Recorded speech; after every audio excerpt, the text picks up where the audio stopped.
আলোচনা করব quantum বলবিদ্যার chapter 12। এইটা তোমার 2012, 14, 16 এবং 20 সালে আসছে। এটা গুরুত্বপূর্ণ প্রশ্ন। এখানেও গাইডে এটা কঠিন করে করছে, আমরা এটা সহজভাবে দেখব।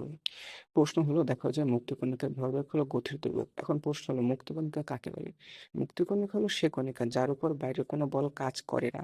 অর্থাৎ কণিকাটি যদি 5 বেগ নিয়ে চলে, সবসময় 5 বেগ নিয়ে চলবে, বাইরের কোনো বল এর বেগ পরিবর্তন করতে পারবে না। এখন কথা হলো যে মুক্তকণিকার ভরবেগকে গতি ধ্রুবক কখন বলা যাবে? মুক্তকণিকার ভরবেগকে গতি ধ্রুবক তখনই বলা যাবে যখন এটি হ্যামিল্টনের সাথে সামঞ্জস্যপূর্ণ হয়। এখন সামঞ্জস্যপূর্ণ মানে কি? সামঞ্জস্যপূর্ণ, দেখো এই একটা সমীকরণ ধরলা, তুমি আগে এখানে পি এর মান বের করলে, তারপর এইচ এর মান বের করলে, বের করে তুমি সমীকরণে বসালে, দেখলে তোমার মান 6 আসে।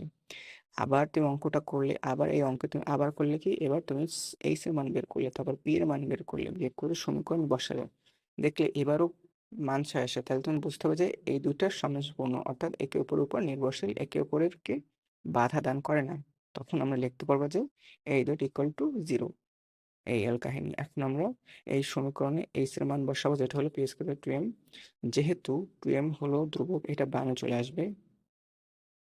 এবং যেহেতু এই পি পি স্কয়ার, এক্ষেত্রে দেখা যায় যে তুমি আগে এইটার মান বের করো বা এইটার মান বের করো, যেটার মানে বের করো, উভয় ক্ষেত্রে এদের মান কনস্ট্যান্ট হবে, মানে সমান আসবে। সে কারণে বলা যায় যে এই দুইটার মান এই দুইটা ইকুয়াল টু 0। এখন জিরোর সাথে কোনো কিছু গুণ করলে কত আসছে? 0। যেহেতু আমরা বের করতে পারছি পি এইচ ইকুয়াল টু 0, অতএব মুক্তকণিকার ভরবেগ হলো গতির ধ্রুবক।